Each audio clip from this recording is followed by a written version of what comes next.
আমরা কিভাবে আল্লাহর নৈকট্য হাসিল করব, নৈকট্য লাভ করব। আল্লাহর নৈকট্য লাভের মাধ্যম হচ্ছে দুইটি। কাজকর্ম থেকে রিয়াজ সুমাকে পরিহার করা, মসজিদে আল্লাহর বিধান আর রাজনীতিতে এসে অন্যের বিধান যারা মেনে চলতে চায় তারা আদৌ তাওহীদপন্থী নন। বান্দা মৃত্যুকে অপছন্দ করে, আর আমি মনে করি যতদিন সে বেঁচে থাকবে সে কষ্ট পাবে। আমি তাকে কষ্ট না দিয়ে আমি তাড়াতাড়ি আমার নৈকট্যে, আমার কাছাকাছি তাকে নিয়ে আসতে চাই। বান্দা যদি আমার দিকে এক হাতে এগিয়ে আসে, তাকুররবতু ইলাইহি বা'আন, আমি তার দিকে দুই হাত এগিয়ে যাই। আহলে হাদিস আন্দোলন বাংলাদেশ, আসুন পবিত্র কুরআন ও সহিহ হাদিসের আলোকে জীবন গড়ি। আসসালামু আলাইকুম ওয়া রাহমাতুল্লাহি ওয়া বারাকাতুহু। আলহামদুলিল্লাহি রাব্বিল আলামিন ওয়াল আকিবাতু লিল মুত্তাকিন ওয়ালা উদওয়ানা ইল্লা আলাল যালিমিন। ওয়াসসালাতু ওয়াসসালামু আলা আশরাফিল আম্বিয়াই ওয়াল মুরসালিন নবিয়িনা মুহাম্মদ وعلى آله وصحبه أجمعين ومن تبعهم بإحسان إلى يوم الدين وبعد. فأعوذ بالله من الشيطان الرجيم. قل إن كنتم تحبون الله فاتبعوني يحببكم ويغفر لكم ذنوبكم والله غفور رحيم. وقال النبي الأمين صلى الله عليه وسلم عن أبي هريرة رضي الله عنه قال قال رسول الله صلى الله عليه وسلم قال الله تبارك وتعالى من عاد لي وليا فقد آذنته بالحرب وما تقرب إلي عبدي بشيء أحب إلي مما افترضت عليه وما يزال عبدي يتقرب إلي بالنوافل حتى أحبه إلى آخر الحديث رواه البخاري. আহলে হাদিস আন্দোলন বাংলাদেশ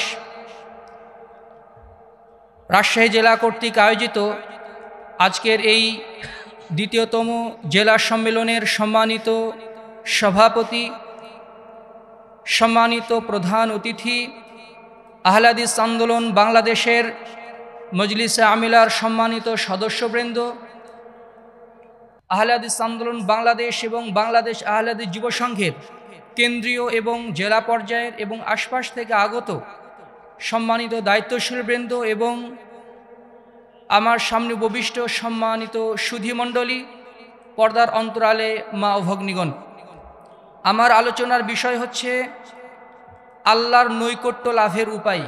কাইফা নাতাকাররাবু ইলাল্লাহি তাআলা, আমরা কিভাবে আল্লাহর নৈকট্য হাসিল করব, নৈকট্য লাভ করব। আল্লাহর নৈকট্য লাভ করা বলতে কি বোঝায়? আল্লাহর নৈকট্য লাভ করা বলতে আল্লাহর বিশেষ নিয়ামত প্রাপ্ত বান্দা হওয়া বোঝায়। আল্লাহর নৈকট্য লাভের মাধ্যম হচ্ছে দুইটি। একটি হচ্ছে সুন্নাহ ভিত্তিক বৈধ মাধ্যম, আরেকটি হচ্ছে বেদাত এবং শিরক ভিত্তিক অবৈধ মাধ্যম। সুন্নাহ ভিত্তিক মাধ্যম কোনটা? যেই মাধ্যমে আল্লাহর রাসূল তার রবের অর্থাৎ আল্লাহ তাআলার নৈকট্য হাসিলের চেষ্টা করেছেন, ওই পদ্ধতিতে ওই তরিকায় আল্লাহর নৈকট্য হাসিল করাই হচ্ছে সুন্নাহ ভিত্তিক বৈধ মাধ্যম। আল্লাহ তাআলা সূরা আল ইমরানের 31 নম্বর আয়াতে ইরশাদ করেছেন, কুল ইন কুনতুম তুহিব্বুনাল্লাহা ফাত্তাবিউনি ইউহিব্বুকুমুল্লাহু ওয়া ইয়াগফির লাকুম যুনুবাকুম। হে নবী, আপনি বলে দিন, তোমরা যদি আল্লাহকে ভালোবাসতে চাও তাহলে আমার নবীকে, আমাকে ভালোবাসো এবং আমার অনুসরণ করো, তাহলে আল্লাহ তাআলা তোমাদেরকে ক্ষমা করবেন, আল্লাহ তাআলা তোমাদেরকে ভালোবাসবেন। অর্থাৎ আল্লাহ তাআলার নৈকট্য লাভ করার জন্য রাসূলের পদ্ধতি গ্রহণ করাটা আবশ্যক। আর দ্বিতীয় যে মাধ্যম সেটা হচ্ছে শিরকি এবং বেদাতি অবৈধ মাধ্যম। যেমনভাবে মক্কার কাফির মুশরিকরা আল্লাহর নৈকট্য লাভের জন্য পূজা করত, মূর্তি পূজা করত। যখন তাদেরকে বলা হতো তোমরা এর ইবাদত করো কেন, তখন তারা বলতো মা না'বুদুহুম ইল্লা লিয়ুকাররিবুনা ইলাল্লাহি যুলফা, আমরা তো এদের ইবাদত করি না, বরং আল্লাহর নৈকট্য লাভের জন্য আমরা এদের মাধ্যম হিসেবে গ্রহণ করি। যারা কোনো বেদাতি মাধ্যমে রাসূল যে তরিকা শিক্ষা দেননি ওই তরিকায় ইবাদত করে যদি আল্লাহর নৈকট্য হাসিলের চেষ্টা করে, এটা আল্লাহ তাআলার নৈকট্য পাওয়া তো দূরের কথা, এর জন্য তাদেরকে শাস্তিপ্রাপ্ত হওয়া লাগবে। এজন্য আমাদেরকে চেষ্টা করতে হবে যেন আমরা আল্লাহর দেওয়া রাসূল সাল্লাল্লাহু আলাইহি সাল্লাম প্রদর্শিত পদ্ধতি অনুযায়ী আল্লাহর কাছাকাছি যেতে পারি, আল্লাহর খালেস বান্দা হতে পারি। যে উদ্দেশ্য নিয়ে আল্লাহ আমাদেরকে এই দুনিয়াতে প্রেরণ করেছেন সেই উদ্দেশ্য যেন বাস্তবায়ন করতে পারি। আমি আপনাদের সামনে 7টি উপায় খুব সংক্ষেপে তুলে ধরার চেষ্টা করব ইনশাআল্লাহ। আল্লাহর নৈকট্য লাভের প্রথম উপায় হচ্ছে সার্বিক জীবনে তাওহীদ প্রতিষ্ঠা করা, ইকামাতুত তাওহীদ ইলমান ওয়া আমালান। ইলমের মাধ্যমে এবং আমলের মাধ্যমে। আমরা কিছুক্ষণ আগে বাংলাদেশ আহলে যুব সংঘের কেন্দ্রীয় সম্মানিত সভাপতির মুখ থেকে আমরা খেলাফত প্রতিষ্ঠার উপায় শুনলাম। তার প্রথম শর্ত হচ্ছে ইমানদার হতে হবে। ইমানদার মানে মুখে মুখে ইমান নয়, এটা কথায় এবং কাজের মাধ্যমে তার বাস্তবায়ন ঘটানো। আমলে ইখলাস বজায় রাখা, কাজকর্ম থেকে রিয়া সুমআকে পরিহার করা। যারা সর্বকাজে ইখলাস বজায় রাখতে পারে, তাওহীদের স্বচ্ছ জ্ঞান অর্জন করে এবং সেই জ্ঞানের ভিত্তিতে আমল করে, তারাই হচ্ছে তাওহীদপন্থী। যারা শুধু তাওহীদের কথা বলে তারা তৌহিদি জনতা না, যেমনভাবে বেদাতীদেরকেও তৌহিদি জনতা বলা হয়। তাওহীদপন্থী তারাই যারা আল্লাহ তাআলার একত্বের স্বীকৃতি দিয়েছে, ইবাদতের ক্ষেত্রে তাকে এক বলে জেনেছে, সার্বিক জীবনে আল্লাহর বিধানকেই বাস্তবায়ন করেছে। মসজিদে আল্লাহর বিধান আর রাজনীতিতে এসে অন্যের বিধান যারা মেনে চলতে চায় তারা আদৌ তাওহীদপন্থী নন। ইবলিস যখন বিতাড়িত হয়েছিল তখন আল্লাহর কাছে, আল্লাহর সামনে সে বলে ফেলেছিল, রব্বি বিমা আগাইতানি লাউযায়্যিনান্না লাহুম ফিল আরদি ওয়া লাউগওয়িয়ান্নাহুম আজমাইন ইল্লা ইবাদাকা মিনহুমুল মুখলাসিন। হে আল্লাহ, যেই আদম সন্তানের কারণে আমি পথভ্রষ্ট হলাম, বিতাড়িত হলাম, আমি এদের সবাইকে পথভ্রষ্ট করে ছাড়বো। আমি পাপের রাস্তাকে সুন্দর করে তাদের সামনে প্রকাশ করব, তবে ইল্লা ইবাদাকা মিনহুমুল মুখলাসিন, আপনার খালেস বান্দাদেরকে আমি পারবো না। অর্থাৎ যারা সকল কাজে খুলুসিয়ত বজায় রাখে, শয়তান তাদের কাছে পরাস্ত হয়ে যায়। এবং এই জন্য নিজের সর্বজীবন, এই জন্য আহলে হাদিস আন্দোলন বাংলাদেশের মূল লক্ষ্য উদ্দেশ্য এটা, নির্ভেজাল তাওহীদের প্রচার এবং প্রতিষ্ঠা। এই প্রতিষ্ঠা হতে হবে ব্যক্তি জীবনে, এই প্রতিষ্ঠা হতে হবে পারিবারিক জীবনে এবং সমাজ জীবনে। তাওহীদ যারা প্রতিষ্ঠা করতে পারবে এবং পারার চেষ্টা করে, তারাই আল্লাহর নৈকট্য প্রাপ্ত বান্দা হওয়ার যোগ্যতা অর্জন করতে পারে। আল্লাহর নৈকট্য প্রাপ্ত বান্দা হওয়ার দ্বিতীয় নাম্বার এবং তৃতীয় নাম্বার মাধ্যম হচ্ছে সকল ইবাদতের উপরে ফরজ ইবাদতকে অগ্রাধিকার দেওয়া, 2 নাম্বার। এবং 3 নাম্বার হচ্ছে নফল ইবাদতের ক্ষেত্রে যত্নশীল থাকা। দুইটাই এক হাদিসে এসেছে, এই জন্য একসাথে বললাম। সহিহুল বুখারীর একটি হাদিসে রাসূল সাল্লাল্লাহু আলাইহি সাল্লাম ইরশাদ করেছেন, আল্লাহ তাআলা বলেন হাদিসে কুদসি, মান আদা লি ওয়ালিয়ান ফাকাদ আযানতুহু বিল হারবি। যারা আমার বন্ধুর সাথে শত্রুতা পোষণ করে আমি তাদের বিরুদ্ধে যুদ্ধ ঘোষণা করলাম। আল্লাহ তাআলা বলেন, ওয়া মা ইয়াতাকাররাবু ইলাইয়া আবদি বিশাইইন আহাব্বা ইলাইয়া মিম্মা ইফতারাতু আলাইহি। বান্দা আমার নৈকট্য লাভের জন্য সবচেয়ে যে উত্তম মাধ্যম গ্রহণ করে, এমন কোনো মাধ্যম নেই যা বান্দা আমার নৈকট্য লাভের জন্য গ্রহণ করতে পারে। তবে আমার সবচেয়ে প্রিয়তম নৈকট্য লাভের মাধ্যম হচ্ছে আমি যা তার উপরে ফরজ করেছি সেই বিধানের ব্যাপারে তারা যত্নশীল থাকবে। অর্থাৎ ফরজ ইবাদতের ব্যাপারে, ফরজ ইবাদতে যেন কখনোই যেন ঘাটতি না থাকে। বিশেষ করে 5 ওয়াক্ত সালাতের ক্ষেত্রে, 5 ওয়াক্ত সালাতের ক্ষেত্রে, ফরজ সিয়ামের ক্ষেত্রে, ফরজ যাকাতের ক্ষেত্রে, হজের ক্ষেত্রে, ফরজ বিধিবিধানের ক্ষেত্রে যারা যত্নশীল হয় তারা এর মাধ্যমে আল্লাহর সবচেয়ে বেশি নৈকট্য অর্জন করতে পারে। এরপর আল্লাহ তাআলা বলছেন, ওয়ামা ইয়াজালু আবদি ইয়াতাকাররাবু ইলাইয়া বিন নওয়াফিল। ফরজ ইবাদত ঠিক আছে, এরপর যারা ফরজের পরে নফল ইবাদতের মাধ্যমে আমার নৈকট্য লাভের চেষ্টা করে, হাত্তা উহিব্বাহু, আমি তাকে ভালোবেসে ফেলি। ফাইদা আহবাবতুহু, আমি যখন তাকে ভালোবেসে ফেলি, কুনতু সামআহু আল্লাযী ইয়াসমাউ বিহি, আমি তার কান হয়ে যাই যে কান দিয়ে সে শোনে। সুবহানাল্লাহ বিহামদিহি। অর্থাৎ যারা ফরজ ইবাদতের পাশাপাশি নফল ইবাদতের ক্ষেত্রেও যারা যত্নশীল হয়, আল্লাহ তাআলা তাদের কান হয়ে যান। এর মানে হুলুলি আকীদা মানে আল্লাহ তাআলা তার ভিতরে চলে আসেন না, বরং এর সঠিক ব্যাখ্যা হচ্ছে আল্লাহ তাআলা তার কানের তৌফিক দান করেন, কান দিয়ে সেটাই শোনে যেটা আল্লাহ শুনতে পছন্দ করেন, আর কান দিয়ে সে সেটা শোনে না যেটা আল্লাহ তাআলা শুনতে অপছন্দ করেন। আল্লাহ তাআলা বলছেন আমি তার কান হয়ে যাই যে কান দিয়ে সে শোনে। ওয়াকুনতু বাসারাহু আল্লাযী ইউবসিরু বিহি, আমি তার চোখ হয়ে যাই যে চোখ দিয়ে সে দেখে। সুবহানাল্লাহ বিহামদিহি। এই চোখ দিয়ে আল্লাহ তাআলা যেটা দেখায় পছন্দ করেন, ওই চোখ দিয়ে সেটা দেখারই তৌফিক হয়। এই চোখ দিয়ে আল্লাহ তাআলা যেইটা দেখতে অপছন্দ করেন, নিষেধ করেছেন, ওই চোখ দিয়ে সে কখনোই তাকায় না। ওয়াকুনতু ইয়াদাহু আল্লাতী ইয়াবতিশু বিহা, আমি তার দুই হাত হয়ে যাই যে হাত দিয়ে সে ধরে। ওয়াকুনতু রিজলাহু আল্লাতী ইয়ামশি বিহা, আমি তার দুই পা হয়ে যাই যেই দুই পা দিয়ে সে চলে। আল্লাহ তাআলা বলছেন আমি তার হাত, চোখ, কান, পা হয়ে যাই, মানে এই অঙ্গ প্রত্যঙ্গগুলোকে আল্লাহ তাআলা তার ইবাদতেই নিয়োজিত করে দেন। আল্লাহ তাআলা বলছেন ওয়া ইন সাআলানি লাউতিয়ান্নাহু, যারা ফরজ ইবাদতের পাশাপাশি নফল ইবাদতের যত্নশীল হয়, তারা যদি কোনো কিছু আমার কাছে চেয়ে বসে, আল্লাহ আমাকে এটা দান করুন, লাউতিয়ান্নাহু, আমি অবশ্যই তাকে এটা দিয়ে থাকি।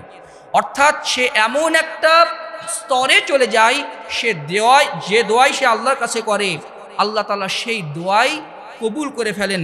ওয়ালা ইন ইসতাআযানি লাউযিয়ান্নাহু, সে যদি আমার কাছ থেকে কোনো কিছু আশ্রয় চায়, আমি তাকে আশ্রয় দান করি, সেখান থেকে তাকে বিরত রাখি। ওয়ামা তারাদ্দাতু আন শাইইন আনা ফাইলুহু তারাদ্দুদি আন নাফসিল মুমিন, আমি এমন কোনো কিছু করতে পরোয়া করি না, আমার যা ইচ্ছা আমি সেটাই করে ফেলি, তবে মুমিনের আত্মা গ্রহণ করার ক্ষেত্রে, তার জান কবিজের ক্ষেত্রে আমি একটু ইতস্তত বোধ করি।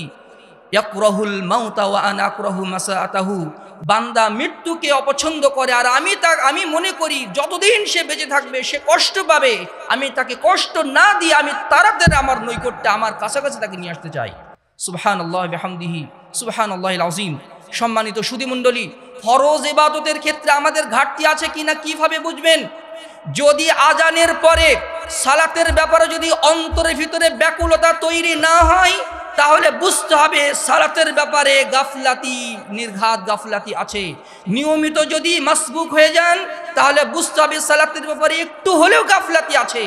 কারণ যাদের অন্তরটা আল্লাহর ইবাদতে লটকে থাকে, তাদের অন্তরটা এমন হয়, ইদা খরাজা মিনহু হাত্তা ইয়াউদা ইলাইহি, মসজিদ থেকে ফিরে আসার পরেই অন্তরটা আবার লটকে থাকে, কখন আবার আজান হবে, আমি আল্লাহর ঘরে, আল্লাহকে আমি হাজিরা দিব, আল্লাহকে সাজদা করব। সুবহানাল্লাহি বিহামদিহি। ফরজ ইবাদতের ক্ষেত্রে যেন আমাদের ঘাটতি না এসে যায়। নফল সালাতের ক্ষেত্রে, বিশেষ করে ফরজ সালাতের আগের পরের যে নফল ইবাদতগুলো আছে, সুন্নাতে রাতিবাগুলো আছে, এগুলোর ক্ষেত্রে যদি আমরা যত্নশীল হই, ফরজ ইবাদতের যত্নশীলতা বাড়বে। তারপরে তাহাজ্জুদের সালাত আছে, নফল সিয়াম আছে, নফল দান সাদকা আছে। রাসূলুল্লাহ সাল্লাল্লাহু আলাইহি সাল্লাম বলছেন আলাইকুম বিকিয়ামিল লাইল, তোমাদের উচিত রাতের ইবাদতে অভ্যস্ত হওয়া। কিয়ামুল লাইল বলতে শুধু সালাত নয়, কিয়ামুল লাইল বলতে কোরআন তেলাওয়াত, কিয়ামুল লাইল বলতে রাতের তাহাজ্জুদ, কিয়ামুল লাইল বলতে রাতের কোরআন তেলাওয়াত, জিকির, আজকার, দোয়া, সব কিছু কিয়ামুল লাইলের অন্তর্ভুক্ত। আলাইকুম বিকিয়ামিল লাইল, তোমাদের উচিত রাতের একটা অংশ আল্লাহর জন্য বরাদ্দ রাখা। ফাইন্নাহু দাবুস সালিহিনা ক্বাবলাকুম, কেননা এটা ছিল তোমাদের পূর্ববর্তী নেককার মানুষের চিরায়ত অভ্যাস ছিল যে তারা রাতের একটা অংশ আল্লাহর জন্য বরাদ্দ রাখতেন। ওয়া হুয়া কুরবাতুন ইলা রাব্বিকুম, কেননা যারা কিয়ামুল লাইল অভ্যস্ত হয়ে যায়, আল্লাহ তাআলা তাদেরকে নিকটে নিয়ে নেন, এটা তাদেরকে রবের নিকটবর্তী করে দেয়। ওয়া মানহাতুল ইসমি, তাদেরকে পাপ থেকে দূরে রাখে। ওয়া মুকাফফারাতুল লিসসাইয়্যাত, এবং তাদেরকে যে পাপ হয়ে গেছে সেই পাপগুলোকে মোচন করে দেয়। সুবহানাল্লাহি বিহামদিহি। সুনানে তিরমিজির হাদিস। আরেকটি হাদিসে রাসূল সাল্লাল্লাহু আলাইহি ওয়াসাল্লাম বলেছেন ইন্না ফিল জান্নাতি গুরাফান তুরা যুহুরুহা মিন বুতুনিহা ওয়া বুতুনুহা মিন যুহুরিহা, জান্নাতের ভিতরে এত সুন্দর ঝকঝকে তকতকে প্রাসাদ আছে, যার ভিতরে দৃশ্য বাহির থেকে দেখা যায়, বাহিরের দৃশ্য ভিতর থেকে দেখা যায়। এত সুন্দর জান্নাত, এত নাজ নিয়ামতপূর্ণ জান্নাত। এক বেদুইন সাহাবী আগ্রহে বলছেন, হে আল্লাহ রাসূল, ওই জান্নাতগুলো কাদের জন্য? হে আল্লাহ রাসূল, ওই জান্নাতগুলো কাদের জন্য? আল্লাহ রাসূল বললেন, লিমান আতাবাল কালাম, যার কথা নরম, মানুষের সাথে মিষ্টি ভাষায়, সুন্দর ভাষায় কথা বলে। ওয়া আতআমাত তুআম, যারা মানুষকে খাবার খাওয়ায়। ওয়া আদামাস সিয়াম, 3 নম্বর হচ্ছে যারা ফরজ সিয়ামের পাশাপাশি নফল সিয়াম রাখে। আর 4 নম্বরে বললেন ওয়াসাল্লা লিল্লাহি বিল্লাইল ওয়ান নাস নিয়াম, মানুষ যখন রাতের বেলা ঘুমিয়ে পড়ে সে অলসতার চাদর ছুঁড়ে ফেলে আল্লাহর নৈকট্য হাসিলের জন্য সে তাহাজ্জুদে দাঁড়িয়ে যায়। অনেক সালাফ এমন ছিলেন যারা রাতের বেলা ঘুমাতে পারতেন না, তাদেরকে বলা হতো আব্বা আপনি কেন ঘুমাচ্ছেন না? মেয়েরা জিজ্ঞাসা করতো, তখন তারা বলতেন মা রে, আমাকে জাহান্নামের ভয় আমাকে ঘুমাতে দিচ্ছে না, জান্নাতের আকাঙ্ক্ষা আমাকে ঘুমাতে দিচ্ছে না। সুবহানাল্লাহ বিহামদিহি সুবহানাল্লাহিল আযীম। এই জন্য ফরজ ইবাদতের পাশাপাশি নফল ইবাদতে আমাদেরকে যত্নশীল হওয়া আবশ্যক। 4 নম্বর হচ্ছে আল্লাহ তাআলার জিকির এবং কোরআন তেলাওয়াতে অভ্যস্ত হওয়া।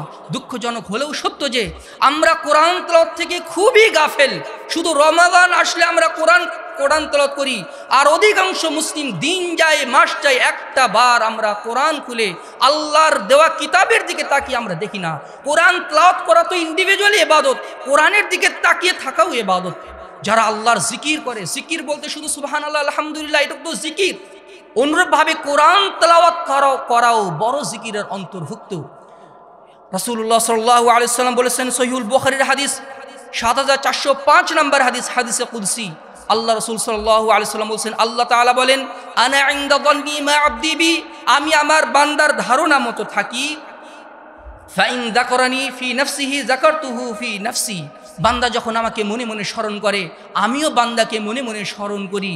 ওয়াইন যাকারানি ফি মালাইন যাকারতু ফি মালাইন খায়রিন মিনহুম, বান্দা যখন আমাকে কোনো মজলিসে স্মরণ করে আমিও তাকে তার চেয়ে উত্তম মজলিসে, ফেরেশতাদের মজলিসে ওই বান্দাকে স্মরণ করি।